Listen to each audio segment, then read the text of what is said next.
যুবকটাকে আল্লাহ সেদিন জান্নাত দেবে। আল্লাহ পাক তিনার হাবিবকে জানিয়েছেন, নবী আমাদেরকে জানিয়ে দিয়েছেন, কিয়ামতে একটা বান্দার সঙ্গে ঘটবে, সেই বান্দাটা কে কেউ জানে না। আমি হতে পারি, তোমাদের মধ্যে কেউ হতে পারে, কোন একটা বান্দার সঙ্গে এইরকম একটা ঘটনা ঘটবে।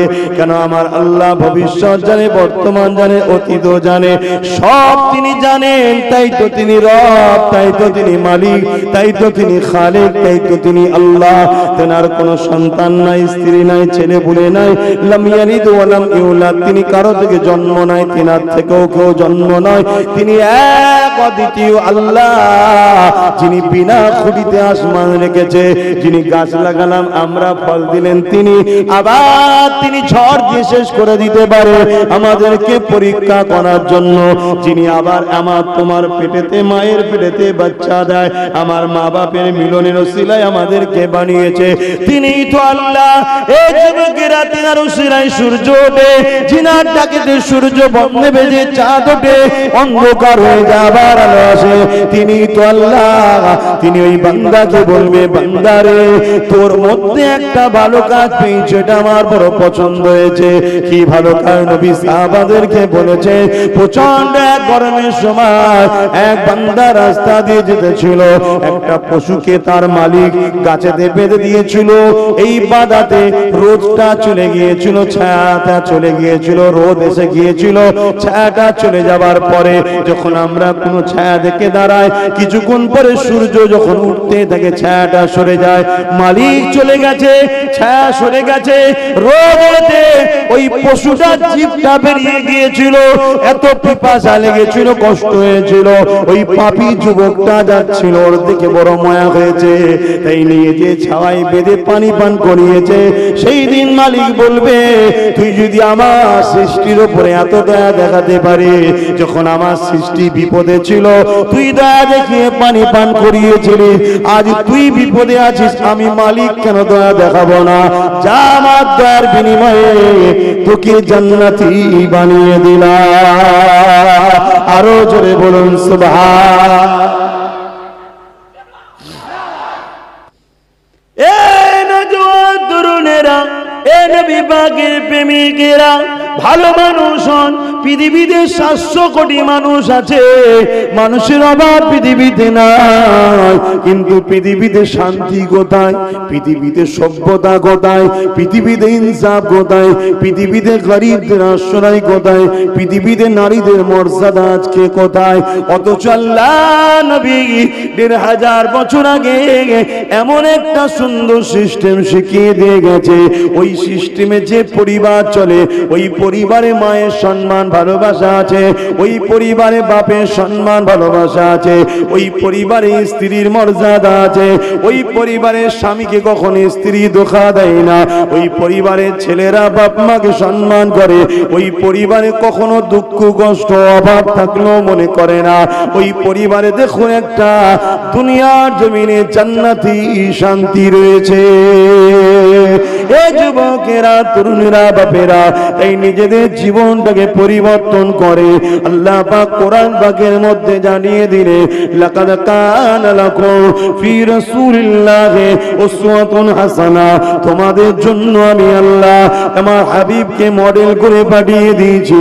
তোমরা নামাজ পড়বে, আমার হাবিবকে দেখো, রোজা রাখবে, আমার হাবিবকে দেখো, হজ করবে, আমার হাবিবকে দেখো, ব্যবসা বাণিজ্য করবে, আমার হাবিবকে দেখো, দুনিয়াবি জিন্দেগি কালচার কেমন হবে, আমার হাবিবকে দেখো, তোমরা অমুসলিমদের সঙ্গে কিভাবে সম্পর্ক রাখবে, আমার হাবিবকে দেখো, তোমরা মুসলমান ভাই ভাই কিভাবে উঠা বসা করবে, আমার হাবিবকে দেখো, তোমরা রাষ্ট্র পরিচালনা করবে, আমার হাবিবকে দেখো, তোমাদের অর্থনীতি যদি আমার রাসূলুল্লাহর নীতি অনুযায়ী হয়, কখনো তোমরা ঠকবে না, বিপদগ্রস্ত হবে না, কখনো তোমাদের রাষ্ট্র দেউলিয়া হবে না।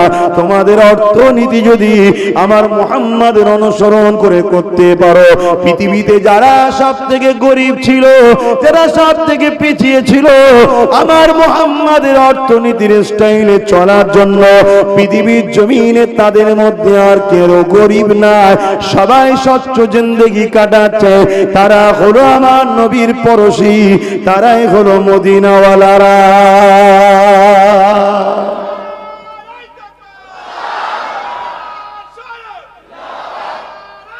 আল্লাহ, কিন্তু আমরা করছি কোথায়?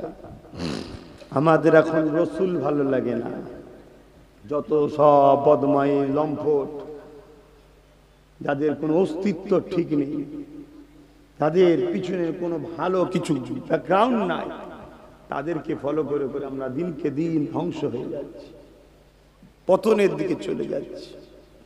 আসুন, এখনো সময় আছে যুবক, আমার রসুলের কদমে জিন্দেগি কুরবান করুন, নবীকে ভালোবাসুন, নবীকে প্যার করুন, নবী সুন্নাত অনুযায়ী জীবন গড়ুন। সুন্নাত বলতে নবী যেটা করেছে ওই অনুযায়ী জীবন গড়ুন।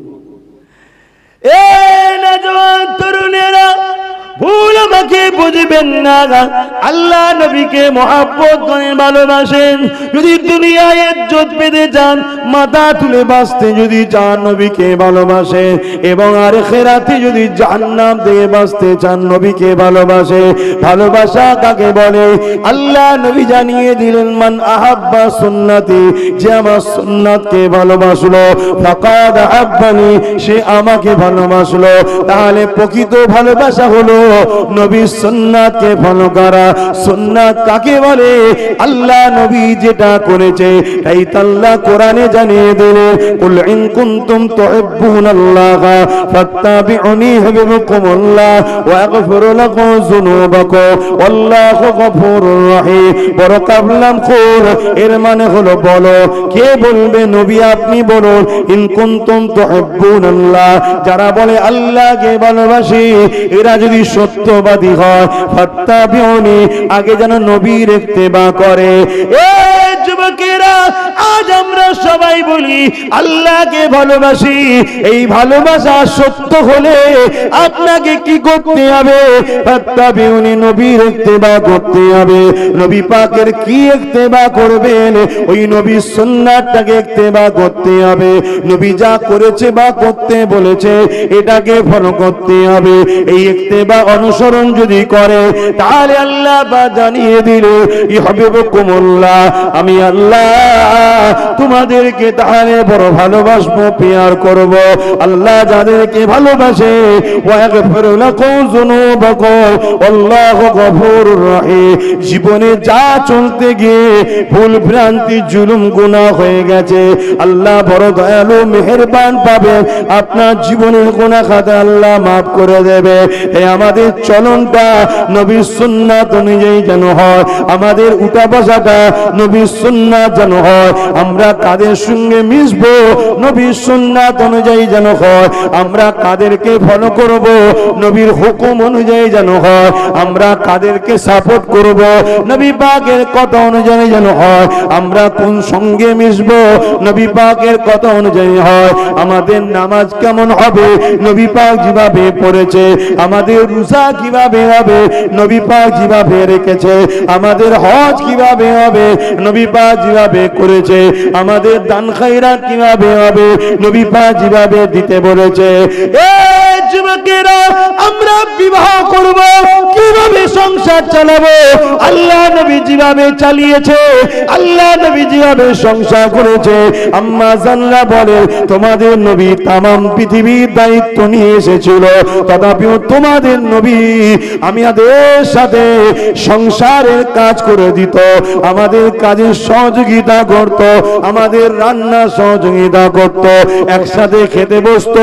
কোনো খাদ্য যদি শক্ত হতো আল্লাহ নবী সেগুলোকে চিবিয়ে চিবিয়ে নরম করে দিয়ে নিজের স্ত্রীদের মুখে তুলে দিত। আবার স্ত্রী কোনো খাদ্য খাচ্ছে, ওই ঝুটো খাবারটা আল্লাহ নবী স্ত্রী থেকে নিয়ে নিজে খেতে।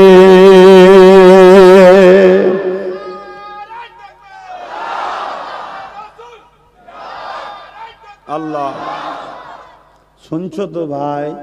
এভাবে জীবন গড়ো, শান্তি পাবে। আমাদের আকাশ ছোঁয়া বাড়ি থাকতে পারে, ব্যাংক ভর্তির টাকা থাকতে পারে, সব থাকতে পারে, শান্তি আছে কি জিজ্ঞেস করো তো? আছে? খুব ঠান্ডা মাথায় বোঝো বাপ, তুমি ভেবনি তোমার একটা হক আছে, মানুষের উপরে একটা হক আছে, তোমার পাড়া প্রতিবেশীর হক একটা আছে তোমার উপরে। তুমি মানো তো নাকি মরণের পরে আবার উঠানো হবে? কি গো, না তুমি মানো মরার পরে সব শেষ? কি মানো, মরার পরে শেষ নাকি? না আবার উঠানো হবে? হ্যাঁ, উঠানো হবে। যাদের জিন্দেগিতে কখনো কাউকে কষ্ট দেয়নি, যারা কখনো কারো মাল ছেড়ে খায়নি, কারা কখনো কারো বিরুদ্ধে মিথ্যা কেস করেনি, যারা কখনো কারো বিরুদ্ধে মিথ্যা কেস দেয়নি, যারা কোনোদিন কারো দিলে আঘাত করেনি, যারা দুনিয়ায় সামান্য পেয়ে খুশি ছিল, মালিক পরকালে লোভ যা দিয়েছেন আলহামদুলিল্লাহ, তাদের জন্য কিয়ামতে অনেক ফ্যাসিলিটি আছে। কি ফ্যাসিলিটি আছে? ময়দানে মাশরে যাবার সাথে সাথে ফেরেশতা বলতে লাগবে, ওগো আল্লাহর বান্দা, তোমরা চিন্তা করো না, গোপনে গোপনে তোমরা আল্লাহ পাকের জান্নাতে চলে যাও। এ যুবকেরা, এই দুনিয়ায় যদি কেউ গরিবকে খাওয়ায়, এই দুনিয়ায় যদি কেউ ক্ষুধার্তকে খাওয়ায়, এই দুনিয়ায় যদি কেউ অসহায়কে আশ্রয় দেয়, এই দুনিয়ায় যদি কেউ মালিকের সৃষ্টিকে ভালোবাসে, তাদের জন্য খুশির খবর রয়েছে। কেননা কিয়ামতের দিনে একটা যুবককে তোলা হবে, তাকে রব্বুল আলামিন পালন করতে আল্লাহ বলবে, বান্দা যৌবন আমি দিয়েছিলাম, রূপ আমি দিয়েছিলাম, হাত আমি দিয়েছিলাম, পা আমি দিয়েছিলাম, জবান আমি দিয়েছিলাম, তাকত ক্ষমতা আমি দিয়েছিলাম, ওরে আমার বাসরে বান্দারে আমার জন্য কি করেছে বল। ওই সময় যুবকটা কিয়ামতের দিন বলতে লাগবে, আল্লাহ আপনি আমাকে গোপনে গোপনে জাহান্নামী করে দিন, কেন দুনিয়া জমিনে আমি অনেক ভুল অন্যায় করেছি, ভালো কাজ করতে পারিনি। আমার আল্লাহ বলবে, ওরে আমার বান্দারে নিরাশ হয়ে যাস না, তোর আমলনামাটা দেখা। আল্লাহ পাক কুদরতি ভাবে আমলনামা দেখবে, সত্যি তার অন্যায় ভুল পাপ ভরা আমলনামা রয়েছে, কিন্তু আল্লাহ পাক একটা ভালো কাজ দেখে কুদরতি হাসতে থাকবে। বান্দারে তোর তো গুনাহ অন্যায় অন্যায় পাপ ভরা, বান্দা ওই সময় বলবে, আল্লাহ তাই তো আমি বলেছিলাম আমাকে বেহুসুদি করবেন না, আমাকে দুনিয়া সবাই হুজুর বলে মানত, আমার যে কত খারাপ চরিত্র ছিল আজ সবাই জেনে যাবে, বড় লজ্জিত হয়ে যাব।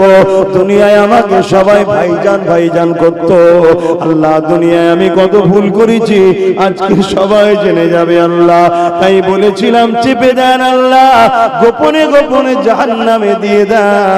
ওই দিনে বান্দা বলবে, আল্লাহ তাই বলেছিলাম, আপনি সবার সামনে আমাকে অপমান করবেন আল্লাহ। আমার আল্লাহ বলবে, বান্দারে তবে তোর একটা ভালো কাজ পেয়েছি, আমার বড় খুশি হয়ে গেছে বান্দা, যা আমি আল্লাহ তোর সমস্ত পাপকে চেপে দিয়ে কাউকে জানতে দেব না, জান্নাত আমার, তুই আমার, ফায়সালা আমি যা করব তা, যা তোকে জান্নাতি বানিয়ে দিলাম।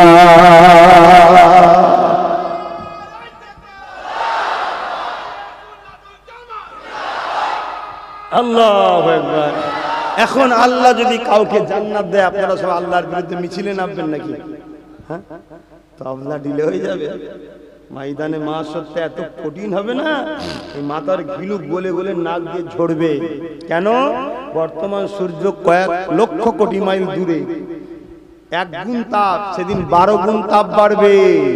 মাথার এক বেগ দেখলাম, এক হাত উপরে আল্লাহ পাক সূর্য তৈরি করবেন, সেই সূর্যকে এনে দেবেন। কথা বুঝে আসছে? 12 গুণ তাপ বাড়বে, নাক দিয়ে গলে গলে পড়বে, যেমন লোহায় আগুন দিলে পুড়ে পুড়ে লাল হয়ে যায়। সেই দিন যে ময়দানে মাহশরের জমিন, সেই জমিন পুরে লাল হয়ে যাবে। মালিক তো তিনি, যিনি আজকেরও খবর জানে, আগেরও খবর জানতেন, এবং সব খবর যিনার জানা আছে তিনিই তো রব্বুল আলামিন। জোরে বলুন সুবহান। যিনার কাছে কোনো কিছু লুকিয়ে নাই, তিনিই তো মালিক। তাই সেই দিনে তুমি কেউ যদি আল্লাহ দয়া করে কাউকে জান্নাত দেয়, কারো কিছু করার নেই। এখন জানবেন না ছেলেটার তো সব খারাপ কাজ ছিল, একটা কোন কাজ আল্লাহ পছন্দ হলো যে আল্লাহ তাকে জান্নাত দিয়ে দিল? কি গো যুবকরা, জানার ইচ্ছা যায় না? ভালো কাজ করো।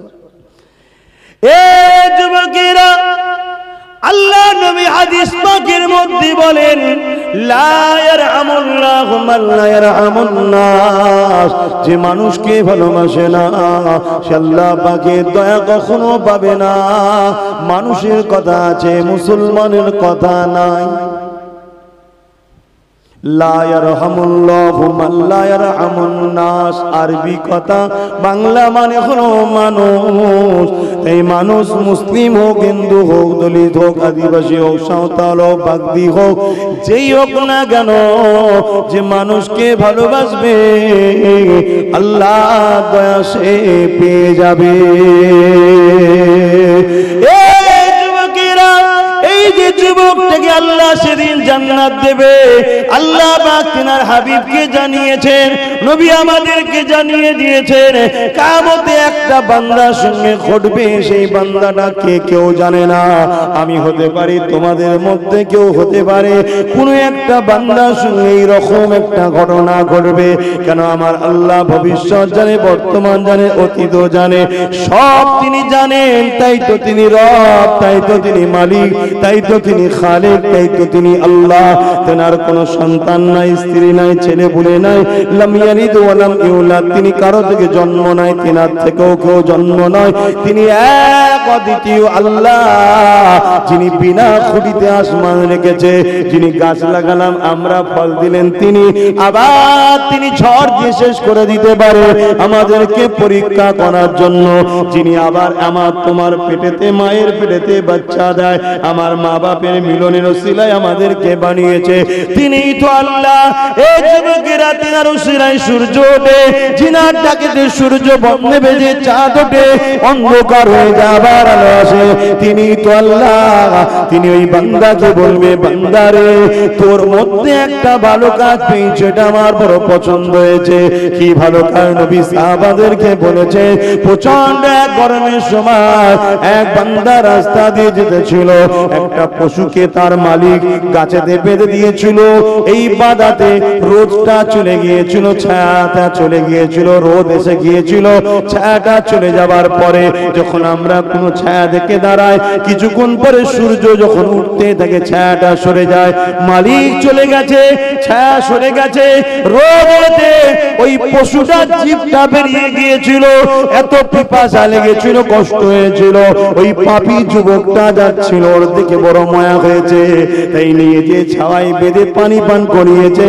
সেই দিন মালিক বলবে, তুই যদি আমার সৃষ্টির উপরে এত দয়া দেখাতে পারি, যখন আমার সৃষ্টি বিপদে ছিল তুই দয়া দেখিয়ে পানি পান করিয়েছিলি, আজ তুই বিপদে আছিস, আমি মালিক কেন দয়া দেখাবো না? যা, আমার দয়ার বিনিময়ে তোকে জান্নাতি বানিয়ে দিলাম। আরো জোরে বলুন সুবহান। একটা পশুকে যদি সাহারা দিয়ে যদি এত বড় নিয়ামত পাওয়া যায়, মানুষ সে মুসলিম হোক, অমুসলিম হোক, যেই হোক, হিন্দু হোক, খ্রিস্টান হোক, যদি কেউ বিপদে পড়ে তাকে যদি আমি সাহারা দিই, মালিক খুশি হবে না? তাকে যদি আমি খাওয়াই, মালিক কি খুশি হবে না?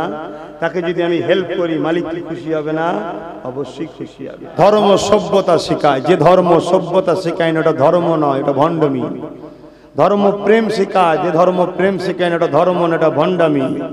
ধর্ম কল্যাণের রাস্তা দেখায়, যেখানে কল্যাণ নাই ওটা ধর্ম নয়, ওটা ধর্মের নামে ভণ্ডামি। অতএব ইসলামকে ফলো করুন, ইসলামকে নিজের জীবনে বাস্তবে রূপ দেন।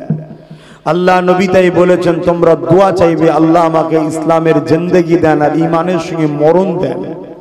কেন? ইসলামের জিন্দেগিটা সব থেকে উত্তম, আর মরণ ঈমানের সাথে সব থেকে উত্তম। জোরে বলুন সুবহানাল্লাহ। ইসলামী যে নিয়ম কানুন, এই নিয়ম কানুনের জিন্দেগি সব থেকে উত্তম জিন্দেগি। আর মরণের জন্য সবথেকে উত্তম কি? ঈমান। ঈমান কি? মুহাম্মদ রাসূলের প্রেম, মুহাম্মদ রাসূলের আদব। তৎকালীন সময়ে রোমের সাম্রাজ্যরা,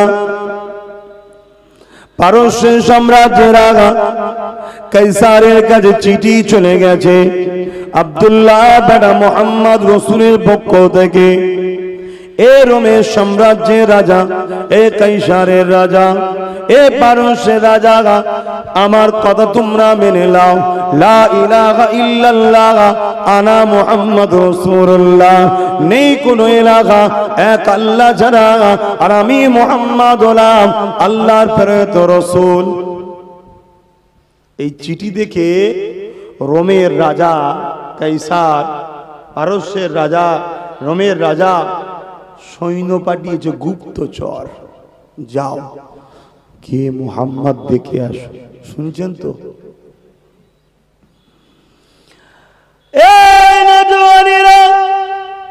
আল্লাহ নবী মদিনা নববী শরীফে সাহাবাদেরকে তালিম দিতে লেগেছে, শিক্ষা দিতে লেগেছে। বাবারা, বড়দের সঙ্গে কখনো খারাপ ব্যবহার করবে না, সম্মান দেবে, গরিবকে ভালোবাসবে।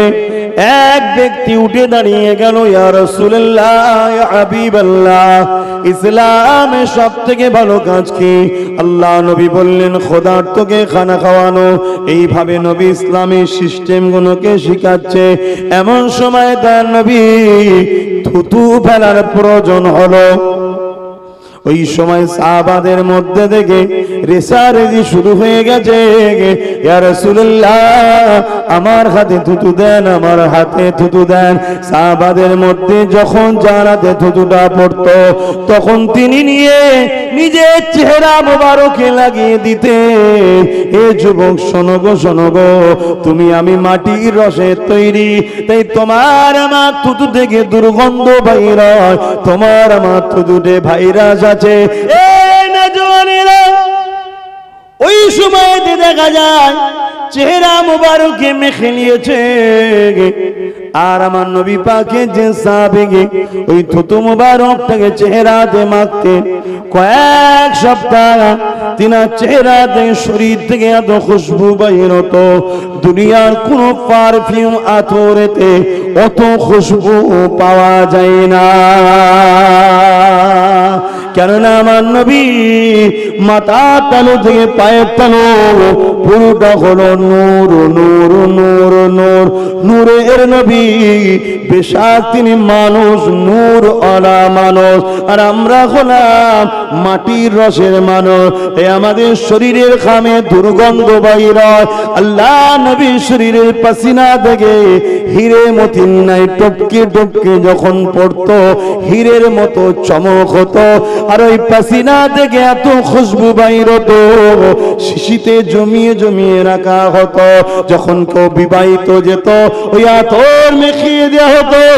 সবাই বলতে লাগতো, এই খুশবু দুনিয়ার কোন আতরের খুশবু নয়, কারণ এই খুশবু আল্লাহ নবীর পাসিনার খুশবু।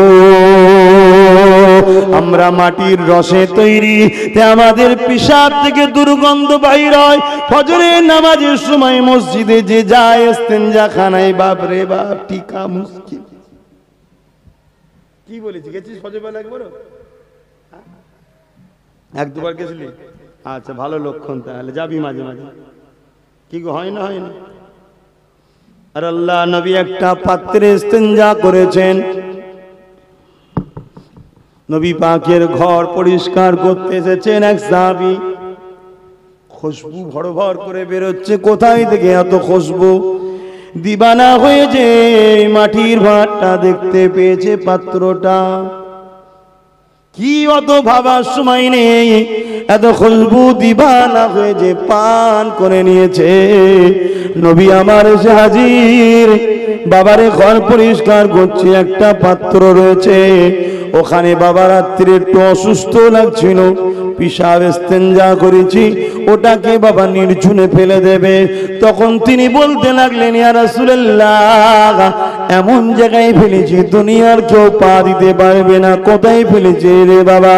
ওই সাহাবী বলেন হুজুর পান করে নিয়েছি। আল্লাহ নবী রাগ করলো না, বকলো না, কি বললো? তোর 7 পীরের গা থেকে, তোর ছেলে 7 পীরের গা থেকে মিশকে আম্বারের থেকে বেশি খুশবু বাহির হবে।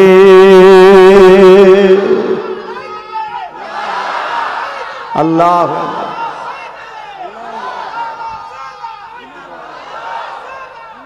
কেননা আমরা মাটির রসে তৈরি, নাপাক সম্পদ থেকে, সাপাক জিনিস থেকে তৈরি।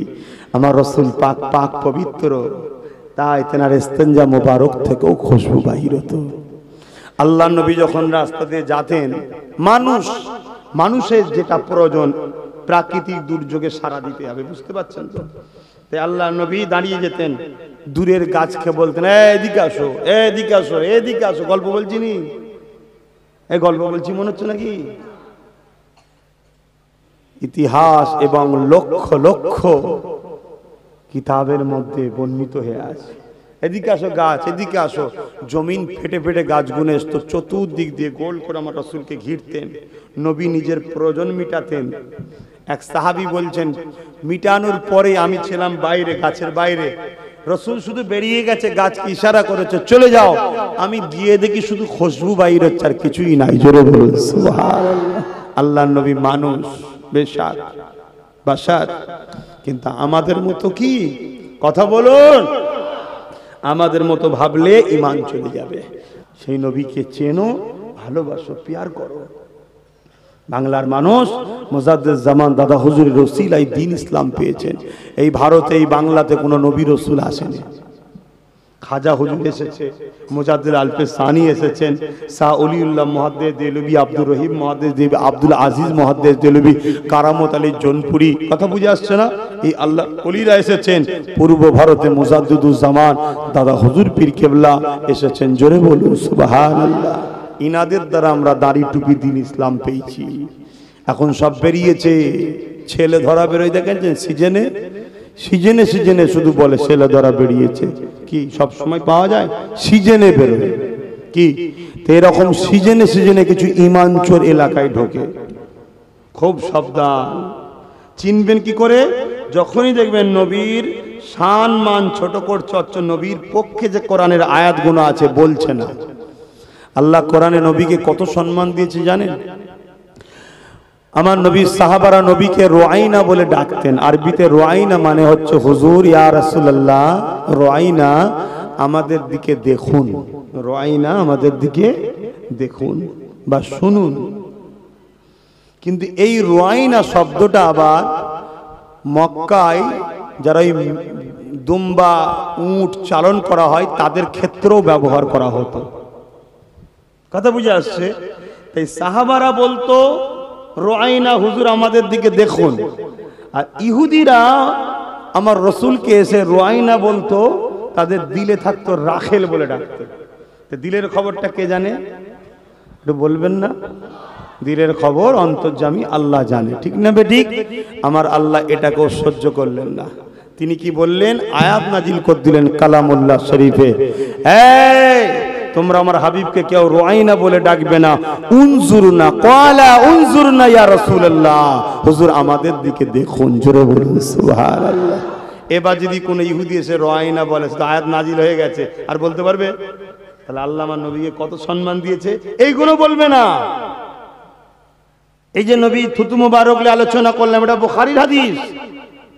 আল্লাহ নবী যখন চুল মুবারক, জুলফি মুবারক সেভ করতেন, কাটতেন, ওই চুল মুবারককে নিবার জন্য সাহাবাদের মধ্যে রেষারেষি হতো, হুজুর আমাকে দেন, আমাকে নিয়ামত একটু দেন। এটা বুখারীর হাদিস, এটা বলবে না। নবী পাক সাল্লাল্লাহু আলাইহি সাল্লামের রওজা বলা যাবে না, এটা বলবে। এই কথা বুঝছেন না? বুঝেন না? এই শয়তানগুলোকে চিনুন, এরা আমাদের ঈমানকে বরবাদ করে দিচ্ছে। আর ঈমান ছাড়া বা যতই নামাজ পড়ো সব বেকার। আদমের মতো সেজদা দাও, ইবলিসের মতো সেজদা দিও না। ইবলিস 7 কোটি বছর সেজদা দিয়েছে, নাজাত পাবে তো? পাবে না। আদমের সন্তান আদমের মতো সেজদা দাও। আদম কেমন সেজদা দিয়েছিল? মাথা তুলে দেখছে আল্লাহর আরশ আজিমের উপর লেখা আছে লা ইলাহা ইল্লাল্লাহু মুহাম্মাদুর রাসূলুল্লাহ। আদম আলাইহিস সালাম বলছে আল্লাহ আপনি তো এক, আপনার ছেলে পুলে স্ত্রী বউ বাচ্চা কেউ নেই, তাহলে মোহাম্মদ রসুলটা কে যার নাম লেখা রয়েছে? তাহলে আমার নবী কবে নবী বুঝতে পারছেন তো? আর এই শয়তানগুলো কি বলবে 40 বছরের আগে নবী নবী ছিল না, বলুন নাউজুবিল্লাহ। শয়তানগুলোকে চিনবেন, যখন এরকম কথা শুনবেন আপনারা আম মানুষ, গণতান্ত্রিক দেশ, ঝগড়া করবেন না, চলে যাবেন। কথা বুঝছেন না, বোঝেন না? আল্লাহ লানত তাদের উপরে। তবে সুযোগ পেলে আল্লাহ যদি সুযোগ মিলায় একটু ভালো করে খেদমত করবেন। ডাল ভাত খাওয়াবেন নাকি? আন্ডা ভেজে মুরগি রান্না করে খাওয়াবেন নাকি? সব খাওয়াচ্ছে তো এখন। থাক আর বলবো না, কষ্ট হচ্ছে আপনাদের। পিছনের ভাইগুলো অনেকক্ষণ দাঁড়িয়ে আছে, কষ্ট হচ্ছে। আহা কত সম্মান! আল্লাহ পাক আমার নবী পাককে এত সম্মান দিয়েছেন। মক্কা জমিনে নবী যখন এসে বলল লা ইলাহা ইল্লাল্লাহ, সবাই বলে আল্লাহ বারকে। আল্লাহ পাক বললেন হাবিব বলুন কুল হু আল্লাহু আহাদ। আল্লাহ তো বলতে পারত, এ মক্কা মানুষ, এ দুনিয়া মানুষ, আল্লাহু আহাদ কুলটা কেন বলল হাবিব আপনি বলুন? ওটা বাদ করে আল্লাহ আয়াত নাযিল করতে পারতেন। আল্লাহ নিজে কুদরতি ইচ্ছা, আল্লাহ নিজেই পছন্দ করছে আমার পরিচয়টা আমার হাবিবের জবান মোবারক থেকে হবে। হাবিব রে তোমার মুখের কথা আমার বড় ভালো লাগে হাবিব, তাই তুমি বলো আল-কুল, তুমি বলো আল্লাহু আহাদ, কুল হুয়াল্লাহু আহাদ। হাবিব তুমি বলো, কেন তোমার মুখ থেকে যে আল্লাহ শুনে আল্লাহ নেবে, আমি আল্লাহ তাকে আমার করে নেব। অন্য কোন জায়গা থেকে আল্লাহ শুনে আল্লাহ নিলে আমি তাদেরকে নেব না। তাহলে ইহুদিরাও তো আল্লাহ মানে, খ্রিস্টানেরাও আল্লাহ মানে, হাবিব ওদেরকে নেব না। যে তোমার মুখ থেকে শুনে আল্লাহ নেবে তাদেরকে আমি জান্নাত দেব। নবীর সম্মান বুঝছো? এগুলো বলবে না, বলবে শুধু কি ইয়া রাসূলুল্লাহ বলা শিরক। ভাই ইয়া রাসূলুল্লাহ বলা শিরক। যারা ছাত্র আছে, তুলাবা আছে, জিজ্ঞেস করুন ইয়া হারফে নেদা, করিব ইয়া বাইদ, দু জায়গায় ব্যবহার হয়, কাছে থাকলেও হয়, দূরে থাকলেও হয়। এজন্য আপনাদের উচিত পড়াশোনা করা। আপনারা তো পড়েন না, কি করব বলে?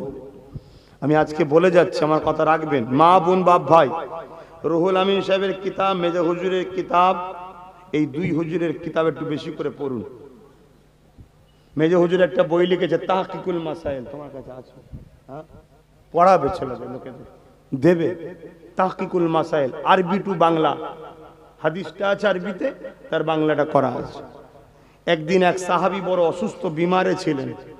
তুমি যদি পড়ে থাকো আমার কথাটা শুনবে, মিলাবে যে হ্যাঁ আমি পড়েছি, বলবে। আমিও পড়েছি, তাহকিকুল মাসাইলে পড়েছি। এবং হাদিসটা কিন্তু তাহকিকুল মাসাইলের নয়, হাদিস তো রাসূলের কল, তো সাহাবাদের, সাহাবাদের কলটা হাদিস না, হাদিস নয়, সেটাও হাদিস। সাহাবাদের কল মানতে হবে না, হবে না গো? কথা বলছে না তো? হ্যাঁ, আসাবিকান নুজুম বিআইদিহিম ইক্তাদাইতুম ইহতাদাইতুম। আমার রাসূল বলছেন আমার সাহাবারা হলো আকাশের তারকা, রাজিন নাই, যাকেই ধরবে তোমরা হিদায়াত, জান্নাত পেয়ে যাবে। জোরে বলুন সুবহানাল্লাহ। হিদায়াত মানে তো জান্নাত পাবে। আল্লাহ নবীর এক সাহাবী অসুস্থ, সুস্থ হচ্ছে না। আর এক সাহাবী এসে সাহাবী ভাইকে বলছে, ভাই আপনি যাকে সব থেকে বেশি ভালোবাসেন, শোনেন ভাই, আপনারা মনে হচ্ছেন তুলাবা ভাই, একটু মন দিয়ে শোনেন। আল্লাহ নবীর এক সাহাবী আর এক সাহাবীকে বলছেন, ভাই আপনার বিমার ভালো হচ্ছে না? না গো। তখন বলছে, ভাই আপনি সব থেকে যাকে বেশি ভালোবাসেন তাকে একটু জান ভরে চিৎকার দিয়ে ডাকেন। এই কথা বলার সাথে সাথে যে সাহাবী বিমারে ছিলেন ওই সাহাবী উঠে দাঁড়িয়ে পড়লেন, দাঁড়িয়ে কি বলেছিলেন? ইয়া রাসূলুল্লাহ, জোরে বলুন সুবহানাল্লাহ। তিনবার ডাকলেন ইয়া রাসূলুল্লাহ, ইয়া রাসূলুল্লাহ, ইয়া রাসূলুল্লাহ।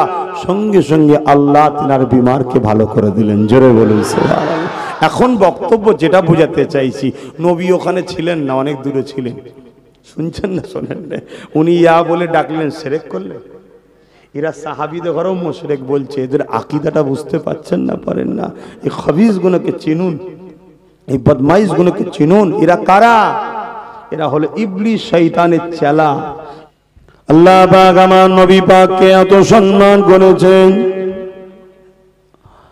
আল্লাহ পাক আমার নবীর শানে আয়াত নাজিল করে দিয়েছে, এ বিশ্বে মানুষেরা, তোমরা যখন কথা বলবে, তোমরা একে অপরকে যেভাবে ডাকো, কথা বলো, ওইভাবে তোমরা আমার হাবিবের সঙ্গে কথা বলবে না, এবং তোমাদের গলার আওয়াজটা আমার হাবিবের আওয়াজের উপরে যেন না উঠে যায়। যদি উঠে যায়, তোমাদের আমলকে সব বরবাদ করে দেওয়া হবে। আমি গুনাহগার যখন মদিনা শরীফে যাই, তখন বড় ভয়ে ভয়ে থাকি। আল্লাহ, বড় ভালো লাগে আপনার হাবিবের কদমে আসতে, বড় ভালো লাগে রিয়াজুল জান্নাতে ঢুকতে, দূরে কার নামাজ পড়তে, বসে বসে দরুদ পড়তে, দাঁড়িয়ে দাঁড়িয়ে রওজা জিয়ারত করতে। কিন্তু আবার ভয় লাগে, আল্লাহ যদি চরণে বেয়াদবি হয়ে যায়, না জানি কিভাবে এখানে দাঁড়াতে হয়, যদি ত্রুটি বিচ্ছেদ হয়ে যায়, যদি কথা বলতে গিয়ে আওয়াজটা জোরে হয়ে যায়, আমার আমল বরবাদ হয়ে যাবে। কেননা আল্লাহ পাক কোরআনে জানিয়ে দিয়েছে, আমার হাবিবের কথার আওয়াজের উপরে কারো কথা যদি বেরিয়ে যায়, তার আমল বরবাদ করে দেওয়া হবে। বিশ্বের সমস্ত হাক্কানি উলামারা, মুফাসসিরিন, মুহাদ্দিসিনদের রায় হলো এটাই, আল্লাহ তখন কারো আমলকে বরবাদ করে যখন সে কুফরি করে ফেলে, বেঈমান হয়ে যায়। যদি গুনাহ করে, আমল কমসে কম বরবাদ হয় না। নামাজ পড়েছে, মিথ্যা বলে ফেলেছে, নামাজের আমলটা কিন্তু বরবাদ হয়ে যায় না, কিন্তু কুফরি করে ফেললে আমলটা বরবাদ হয়ে যায়। এই নবীর গলার আওয়াজের উপর যদি আপনার আওয়াজ চলে যায়, আপনার তখন কুফরি হয়ে যায়, আমলটা বরবাদ হয়ে যায়। এই যুবক, ভেবে দেখো, তোমার আমার নেতা দুনো জাহানের সুলতান নবীদের নবী আল্লাহ পাক তার দোস্তকে কত সম্মান দিয়েছে। এই আয়াত যখন নাজিল হয়ে গেল, এক সাহাবী নবীর দরবারে আর আসতেন না। কেন আসতেন না? সাহাবীর গলার আওয়াজটা এমনি পয়দাইশ একটু জোরে জোরে কথা হয়ে যেত, তাই তিনি ভয় করছে, যদি আমার আওয়াজটা নবীর গলার আওয়াজের উপরে হয়ে যায়, আল্লাহ যদি আমাকে বরবাদ করে দেয়। যুবক, ভেবে দেখো, এ নওজোয়ান তরুণ, শুনে রাখো, শুধু এটাই নয়, আমার নবী সাহাবাদেরকে দাওয়াত দিতেন নিজের বাড়িতে, যেমন আমরা দাওয়াত দিই, নবী দাওয়াত দিতেন। সাহাবা হুজুররা খেতে যেতেন, কে দাওয়াতে থাকতো? সাহাবাদের মধ্যে আবু বকরও থাকতো, ওমর, উসমান, আলী হুজুরদের মতো সাহাবারাও থাকতো, আরো অনেকে থাকতো। খাওয়া দাওয়া হয়ে যাবার পর সচরাচর আমরা কি করি? একটু হেলান দিয়ে বসি, তাই তো নাকি গো? একটু বসি, একটু কথা আলোচনা করি। আহারে আমার নবীর এত সম্মান, আল্লাহ সঙ্গে সঙ্গে জিবরাইলকে পাঠিয়ে দিলেন, আয়াত নাজিল হয়ে গেল। আল্লাহ জানিয়ে দিলেন, জিবরাইল জলদি করে যা, আমার নবীর সাহাবাদেরকে বল জলদি করে নবীর ঘর থেকে বেরিয়ে নিজেদের ঘরে যেতে। কেন আমার নবী বড় লজ্জা করে কাউকে নিজের কাছ থেকে সরিয়ে দিতে, কিন্তু আমার নবী নিজে একটু আরাম করবে, কিন্তু আমার আলী, আবু বকর, ওমর যদি থাকে, নবীর আরামে একটু কষ্ট হবে। তাই জলদি করে বেরিয়ে যেতে বল। যে নবীর ঘরের খবর কিভাবে আদব করতে হবে, কেউ একটু বেশি সময় থাকলে আল্লাহ সঙ্গে সঙ্গে জিবরাইলকে পাঠিয়ে তাদেরকে বার করে দেয়। সেই নবী পাকে সম্মান আল্লাহ কত দিয়েছে ভেবে দেখে। জোরে বললেন না সুবহানাল্লাহ? আমি বুঝতে পেরেছি, গুজে গুজে খাওয়াচ্ছি, গুজে গুজে দিচ্ছি তো, যেটা ভালো লাগছে না, তাই তো নাকি? কপাল ফাটা হয়ে যাবে। কথা কিছু বুঝতে পারছো? সব বরবাদ হয়ে যাবে। আল্লাহ আমাদের সকলকে সৎ বুদ্ধি দেন, হেফাজত করেন। বলুন আল্লাহুম্মা আমিন। দরুদ শরীফ আল্লাহুম্মা সাল্লি আলা। কটায় কি আযান টাযান নামাজ করবে?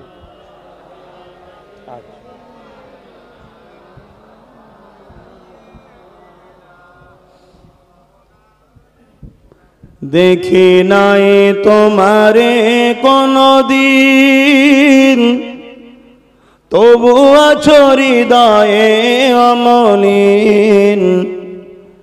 দেখি নাই তোমারে কোনদিন, কোনদিন, কোনদিন, কোনদিন। হে নবী, নবীজি আমার, তুমি আছো হৃদয়ের গভীরে, তুমি আছো হৃদয়ের গভীরে। বলবো তোমায় বলো কি করে, কোরআনের পথ যত খুঁজেছি, হে নবী তোমায় তত চিনেছি। কোরআনের পথ যত খুঁজেছি, হে নবী তোমায় তত চিনেছি। কোরআন জানিয়েছে আমায়, ওয়ারাফা'না লাকা যিকরাক। হে নবী, নবীজি আমার, তুমি আছো হৃদয়ের গভীরে।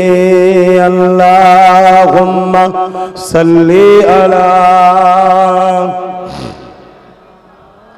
মাওলানা মুহাম্মদ ওয়া আলা আলি সাইয়্যিদিনা